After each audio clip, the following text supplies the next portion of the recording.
All right, so first question is always, would you say and spell your name for us? My name is Moabi, Moabi, and my last name is Kotu, Kotu. Okay. Yeah. And Moabi, where did you grow up?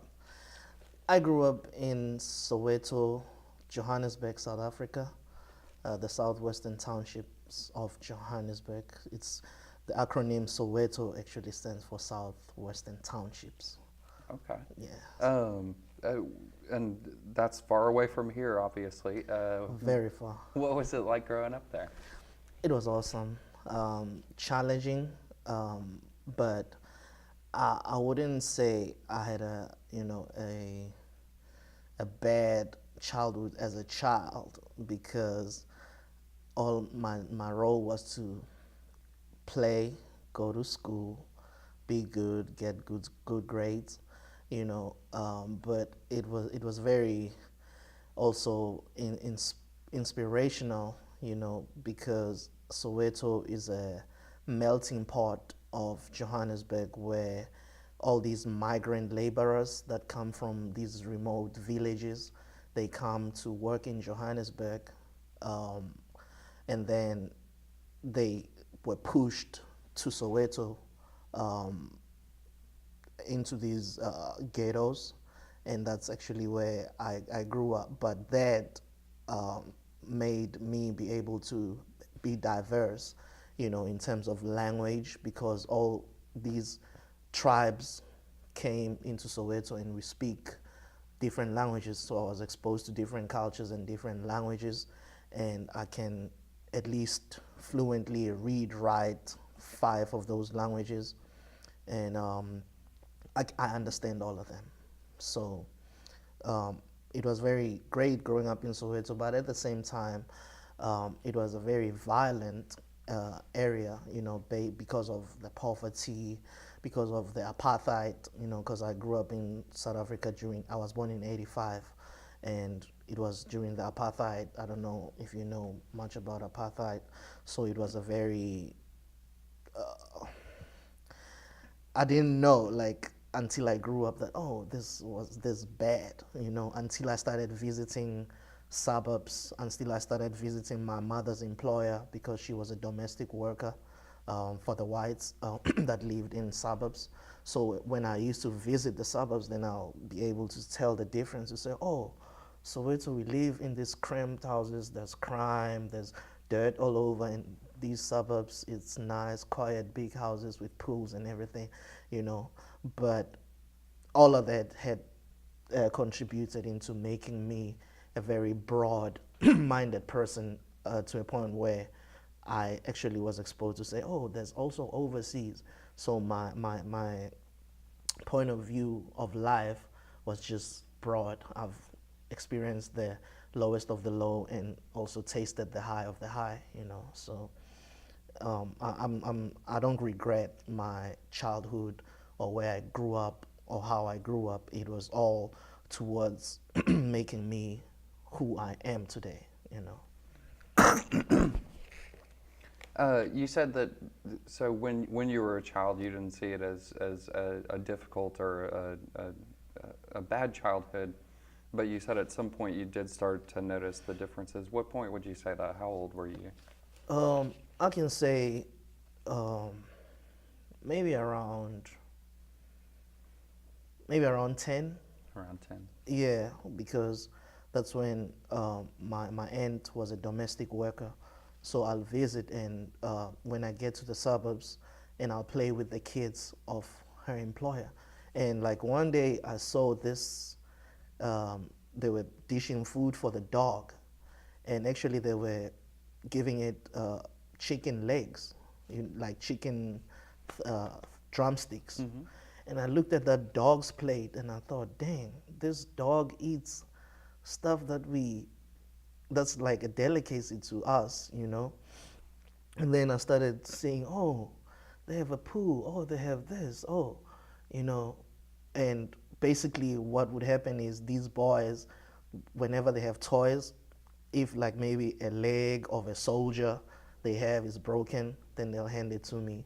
or if they have a car and one wheel comes out, they'll give it to me. But I'll be grateful because I'll always have this stuff that when I go back to the township, it will be stuff that they don't have. But as I grew up, I realized that, oh, we are different, you know. So yeah, around 10, I can say that I started, and also because of the political situation, there was a lot of violence, a lot of killings. People were, like, the struggle was getting very intense in terms of, it was now starting to be an armed struggle where there was always tear gas, um, fires burning. There was also tribes who were hired to cause black on black violence, to just start this chaos, and it was scary. And I realized that, oh, this is not good. You know, one time actually we were in town with my parents and there was a bus full of people,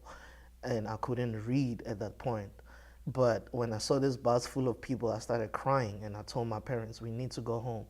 As they said, why? Because I told them this bus, it says Inkata. Inkata were the tribe that was killing other blacks, you know, at that time because of the political situation. And I cried. I told my parents I want to go home, and I couldn't even read at that time. So those are some of the highlights that I can say it was bad, you know. And also, I stayed in a one-room shack. We didn't have a full bedroom house. We stayed in a tin house. So in that house, we'd take a bath in there. We'll sleep in there. That was our living room and everything. At night, because in Soweto the toilets are outside. If you're too scared to go outside, then you're gonna have to have a bucket inside the house so that when you wanna pee, you know, then you'll take it out in the morning to go drop it. So yeah, those things. But as a child, like I said before, as a child, it was normal. But it's only when I started going outside that I realized that, oh, there's a dysfunction right here, you know. When did you come to the U.S.? I came to the United States in 2014. I'm sorry. Okay.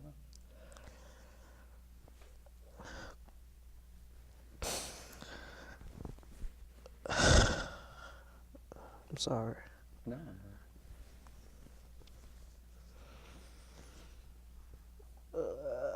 Come on. Is it difficult to talk about the past, or is it difficult thinking about coming? No, like it just hit me, you Yeah. know. Like I just go on about my life, you know. Yeah. But when I get into detail about it, I just realize that, yeah, it was hard, you know. Yeah. Yeah. But anyway, I came to the U.S. in 2014, March 2014. Yeah. March 2014. Yeah. Well, it seems like you really have taken your past and really pushed forward with it, and you have a very positive. I was surprised to see you kind of have a moment there, because it seemed like at first you were kind of a very positive outlook about it. But Oh, yeah. It, I don't know, like even my having it this moment, I don't know, it's not because it's negative. I guess maybe it's just gratitude, you know, sure. to Yeah. say, dang, Yeah. you know, I'm just grateful, you Yeah. know, and it's a very intimate moment, you know. Sure. Yeah, it's not because of pain, but it's because of gratitude, you know. That's an awesome look at it for Yeah. sure. Yeah. Yeah. Because I know, yeah, I'm sure a lot of people here, myself included, don't have any idea. You know, we hear about it, obviously, about apartheid and about experiences, but I'm sure we don't. Is there anything that you could share with those of us who are less knowledgeable? Oh yeah, definitely, because I was born in it. Yeah. I lived in it. Yeah. I mean, What do you think maybe the I don't know, one or a few things that people you find are regularly ignorant about or don't know about when discussing apartheid or the situation in that period in South Africa?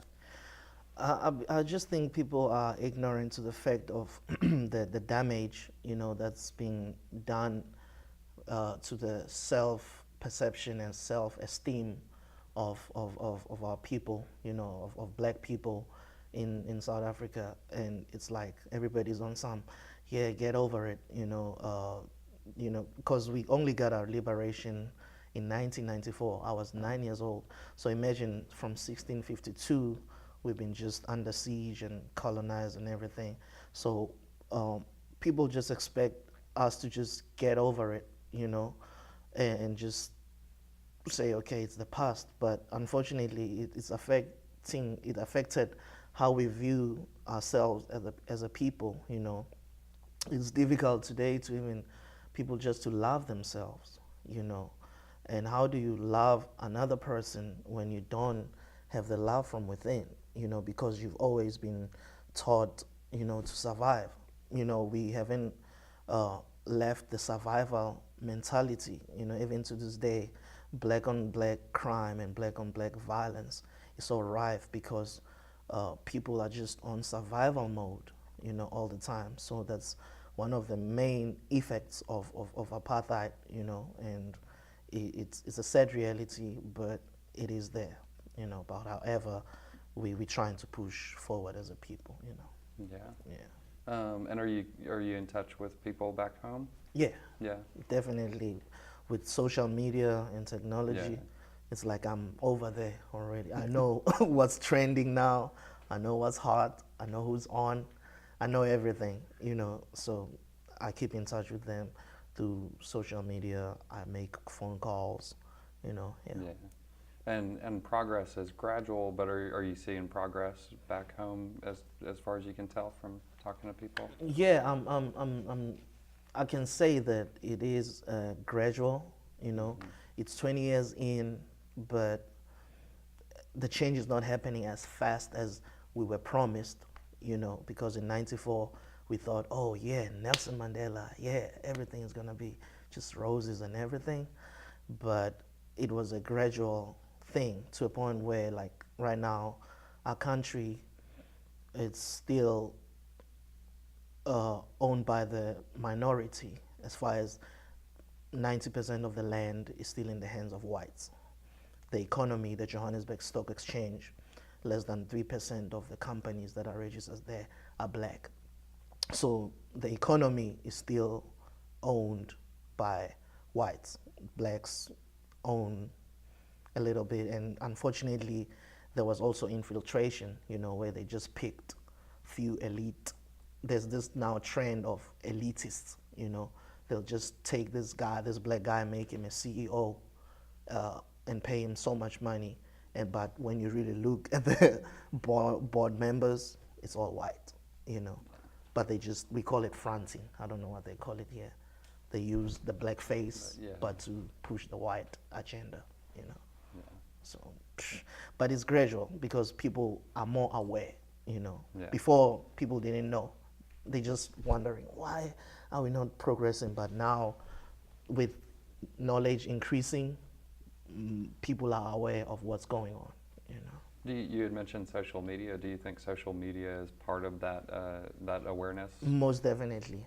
Yeah. Most definitely, to a point where before, in '94 and all these years, our parliament, where laws are made and politicians meet, nobody was interested in that.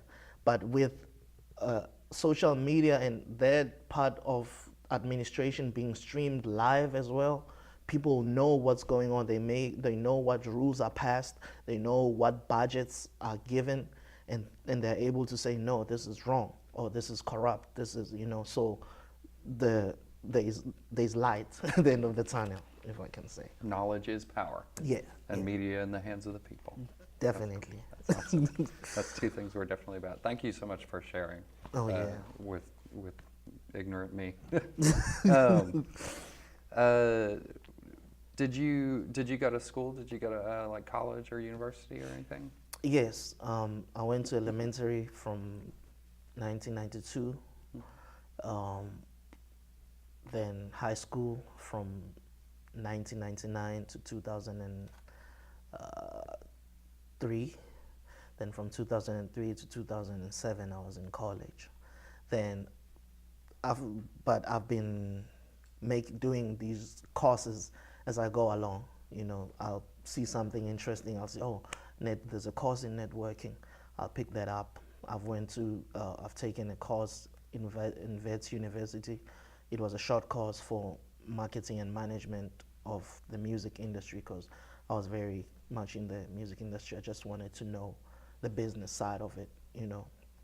So yeah, even when I got here to the States, I just did a course because I realized that you gotta keep upgrading yourself, you know, as a person. So I don't know when I'm gonna stop, but as things are getting introduced, I'm gonna have to learn and be certified in them to say I know this and I can do it well, you know. Well, like most of Yeah. the smart people we've talked to, it sounds like you'll never stop learning. Yeah, I That's guess what so. we do. We just learn and learn and learn. I guess so. Yeah. Are you a musician by trade? Is that what? Yes, I grew up singing. Actually, my father's uncle, which is my grandmother's brother, he is one of the first pianists to play in a South African movie in South Africa, like a first black movie in the 1950s called Joburg Jim or Jim Comes to Joburg.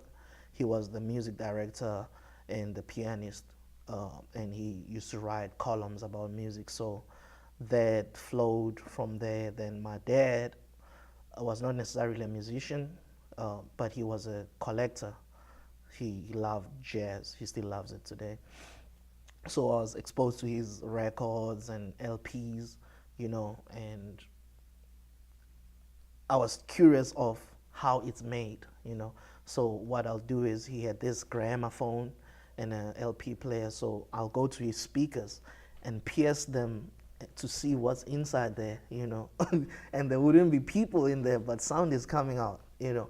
So from that time, I was just curious as to how does this happen, you know. So I became a musician, I guess, by default because we used to sing in church, we sing in weddings, we sing in funerals.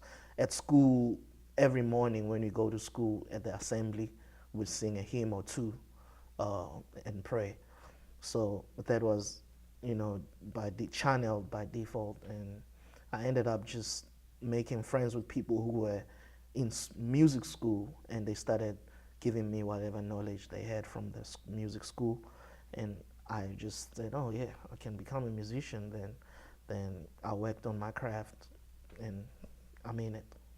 What? How many instruments do you play? I play bass guitar Bass guitar. and I play piano. Yeah, And you but still sing? but the main thing I do is vocal. I sing and write songs. Cool. Yeah. Awesome. Do you have a band going right now, or is it just your name? Right now, yeah, like I'm performing with a band. We haven't given the band the name. They're just performing under Moabi Kotu. I have Sean Cotton from New Orleans. I have Chance Hopkins from here, Lafayette, Alex Goodrich, and the guitarist from also here in Lafayette. So actually, I'll be having a show on the 27th at Cites de Arts with that ensemble. Awesome.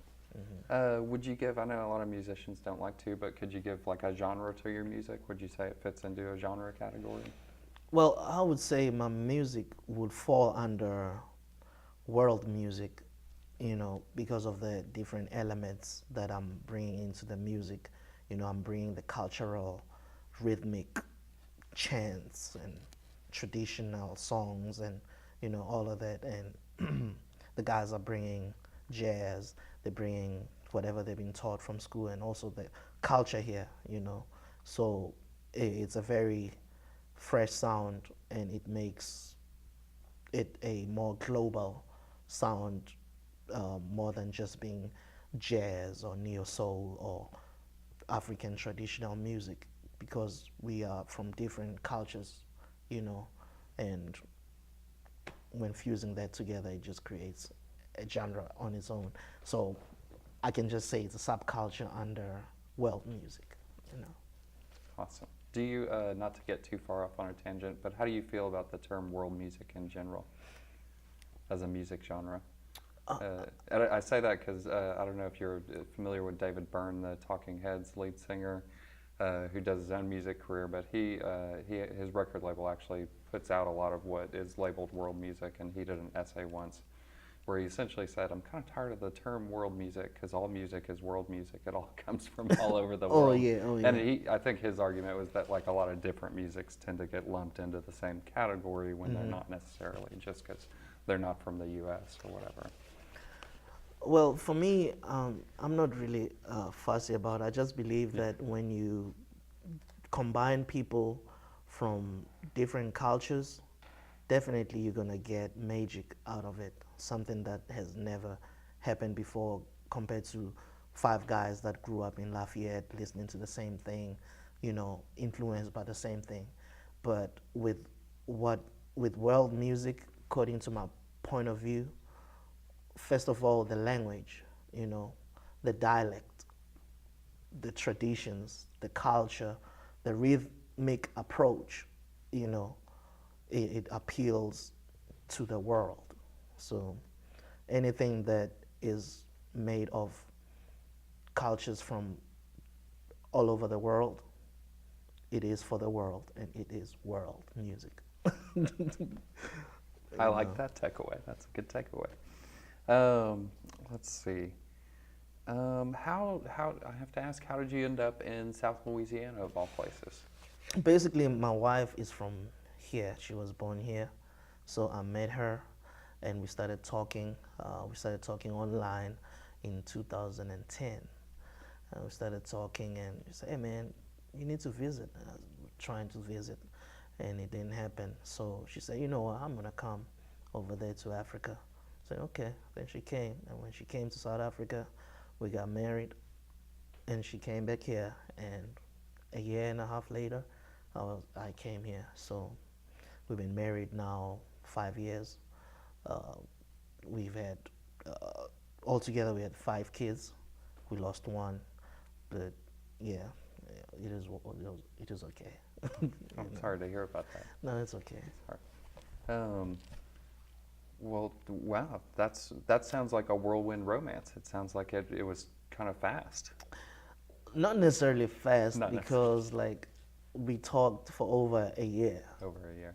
and a half. Did you know when she was coming over that y'all were going to get married? Yeah, Yeah. because it was like I knew when I met her, I was in a very vulnerable state, and she happened to be the only person I was talking to at that time, who was hearing my perspective and view, of life, and understood where I was, and we just got close and close and close. We became friends. She gave me a hard time, at first, but her heart just softened over time. And when she came, I knew that she's the one. Nobody can cross oceans not knowing where I'm going. I'm gonna meet this person for the first time. She risked it all for me, so I risked it. I risked it all for her. That's beautiful. Yeah. And so when you decided to come over here, how much did you know about South Louisiana when you came to live with your wife? I didn't know much. I just knew South Louisiana, New Orleans. I just knew that, but I didn't know much because the thing is how America is portrayed to us in Africa. You think everywhere it's Hollywood, you think everywhere it's the movies. You think everywhere is, the hip hop, it's the lights and forgetting that there is reality, and I was grateful, and I'm grateful for the privilege to come in just as an ordinary person, to be able to live with ordinary people. Because if I was a musician, I came as a musician, I was gonna stay maybe in a hotel, treated a certain way, meet certain people, only limited to whatever I was doing at that time. But I came and I was able to live with ordinary people. I know how the hood looks like. I've experienced, I have black friends, I have white friends. I know the struggle of of the people in general, besides color or race, because everyone has their struggle, So I was introduced to reality, and I also had a privilege of seeing how people treat me, when I'm just quiet as a black man, and when I start speaking, because now it's like, oh, he's black, but he's different, So I learned the dynamic, the social dynamics of America and South Louisiana, and yeah, it's been a joyride. It's been a joyride. Yeah. Okay, that's great. um, Let me ask you a little bit about your involvement with AOC. I know you're a kind of new member. I just saw you get your card out in the lobby there. But how did you first get involved with AOC?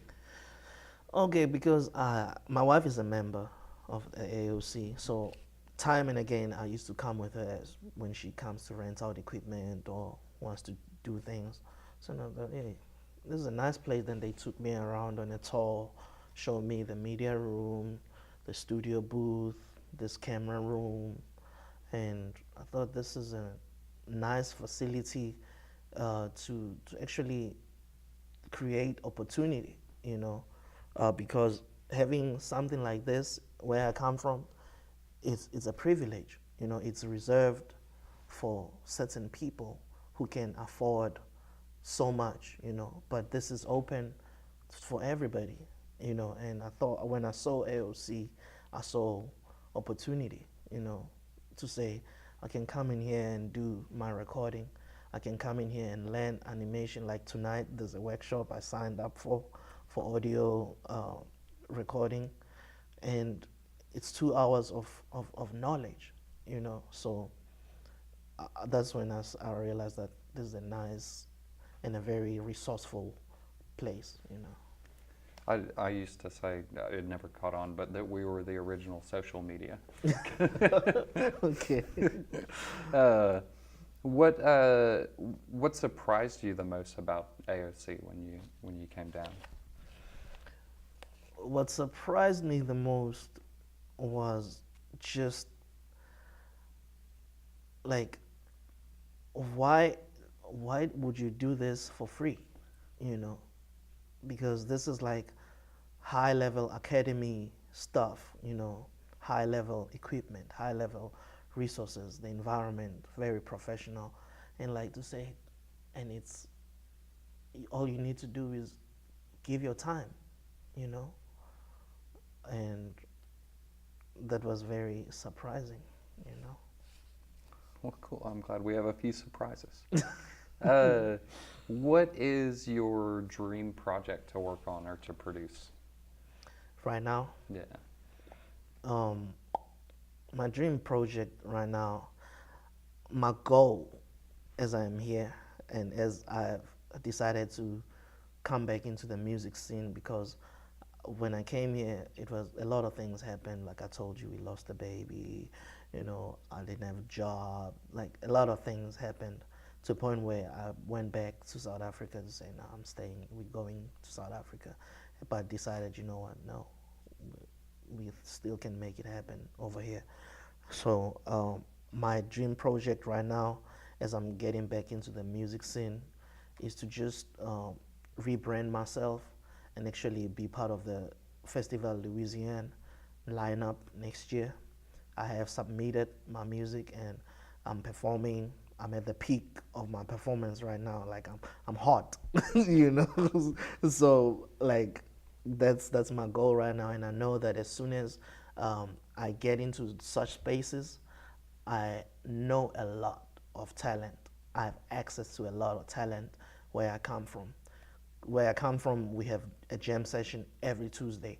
Every musician you can think of who's playing on records in South Africa, they come to Soweto, to my hood, set up sound system and lights, and it's a jam session every Tuesday. It's called Sawubona Music Jam, and there is talent, raw talent. So I'm trying to create this bridge between South Louisiana, because I realized the people here love a lot of cultural stuff, to just make that bridge to say we're not gonna wait for Festival International. You know, we can have an African act monthly or weekly or whatever, as often as we can. So I believe that I'm getting into these spaces as a person to use myself as a guinea pig so that I know what to look forward to and I can educate them and set a tone for them and create this bridge, you know.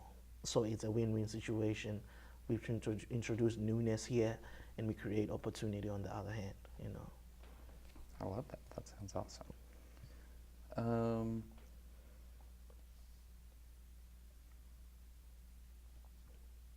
Which bands or artists would you include in your all-time favorite playlist? All time. All time. Okay. Or maybe because you're offering such a unique perspective, at least in this chair, are there any artists you could recommend to us in the United States from your hometown? Definitely. There is a lot, you know. There's Soweto spiritual singers. There's, which I was part of actually. We did a song with R. Kelly, Sound of Victory, for the FIFA World Cup. I was part of that ensemble. There's Soweto Afro Opera. There's the Sawubona Music Jam. Those guys who are always over there. There's African Mamas. There's Memeza, which means Shout Africa, which is led by the Soweto Gospel Choir. And it's a child from the Soweto Gospel Choir. And there's a lot of independent artists. Tabia, I'll recommend Kevin Maduna, awesome African and jazz singer. You know, Dumza Maswana. There's a group called Complete. There's also a friend of mine, his name is Tsepo. He puts together orchestras. He can assemble an orchestra and just arrange strings and all of that. It would be nice to have him here to have a big band just playing African music, you know. So that's the stuff that I'm looking at, and the talent that I'm always looking for, you know, to say when that opportunity comes, I know who I want, you know. And did that list include your all-time favorite artist, or do you have another list of like all? Oh no, I didn't include my all-time favorites because I just believe they already have their foot in. Like my favorite, like take for instance Hugh Masekela.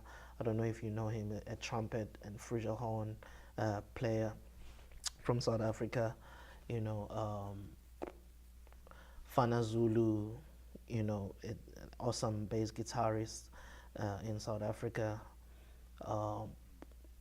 Yeah, Jonas Gwangwa, Miriam Makeba is passed now. Thandiswa Mazwai, Bongo Muffin, a group that I used to follow as a kid. Mafiki Zolo, another duo dominating the industry in South Africa. Java, there's a guy called Java. He's like my current favorite South African artist. You know, I listen to him all night. Maybe there's scratches on his album because of me on YouTube, because I'm just always listening to his music. So, yeah, there's a lot. I can't. The list is endless. As with most musicians. Yeah. It's kind of, let's see. Who were your childhood heroes? I would say my childhood heroes, my mom. My mom was my childhood hero. She's a very strong woman. She went through a lot as a child and as an adult, you know. I've seen her fighting for our family, you know, to keep it together.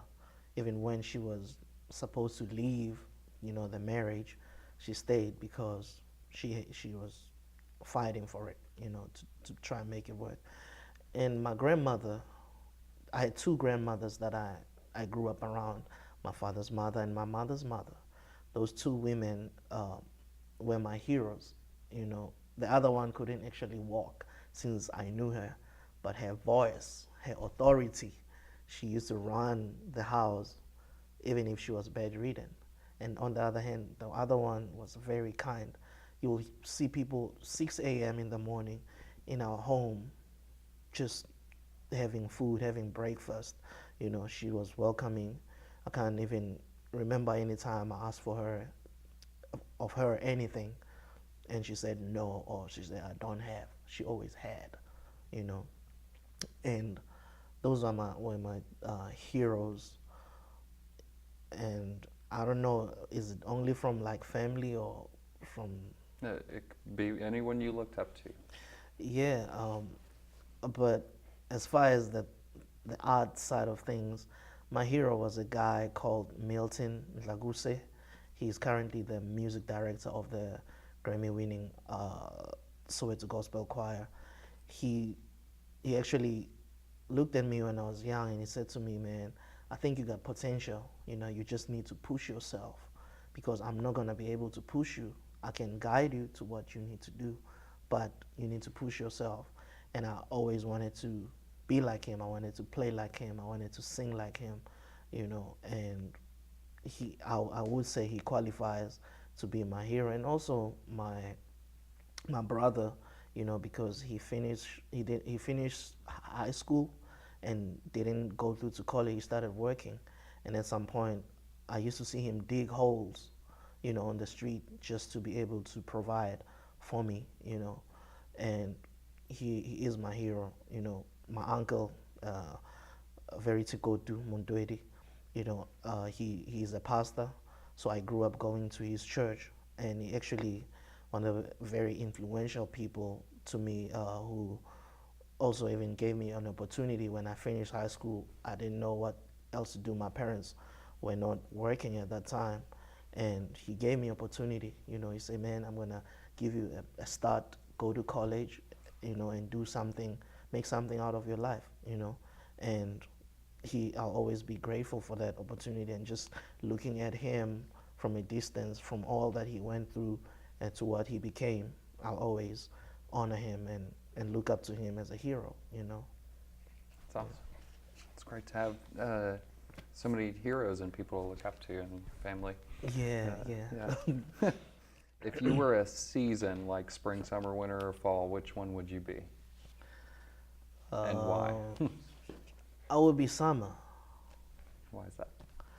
because everybody is out, the animals are out, the land is green, there's abundance to eat, you know, like where I grew up, the summertime, that's where you have all kinds of fruits growing, all kinds of, you know, we have maize this big, watermelons this big, you know, and it's just it's a jubilant, celebratory mood, just, you know, it's like something can pop up anytime, like as a celebration, just for no reason, just because it's sunny and bright. You know, I love the summer, the colors, the clothes that you wear, you know. Yeah, I would be summer. Cool. What is your superpower? Superpower. Yeah. I would say focus. You know, when I zone in into something and I want it done, I want it accomplished, no matter how difficult it can be at first.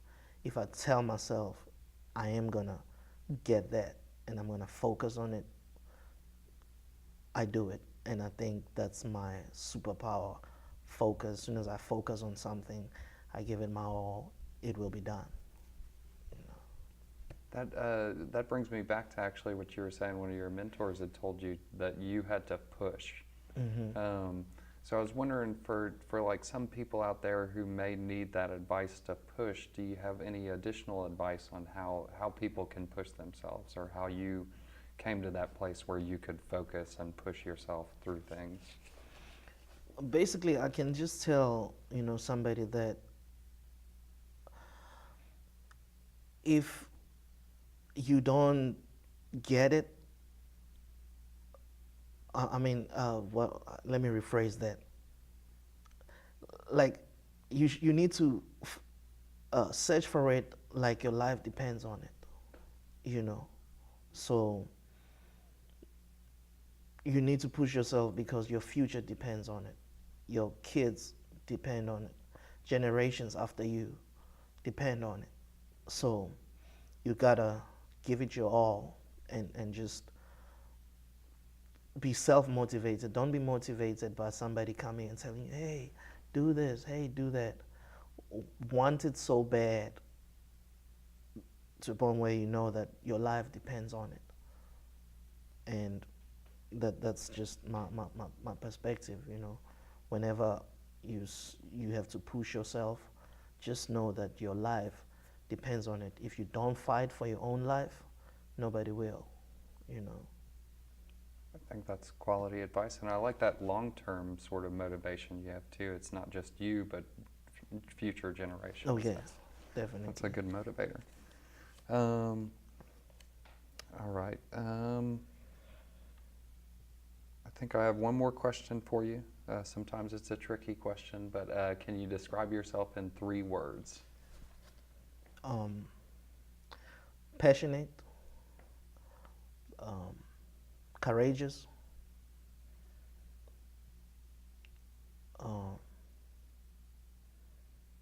strong. I think those are absolutely apt for meeting you today. Appreciate your time. Thank you so much for coming down. Thank you. My pleasure. My pleasure.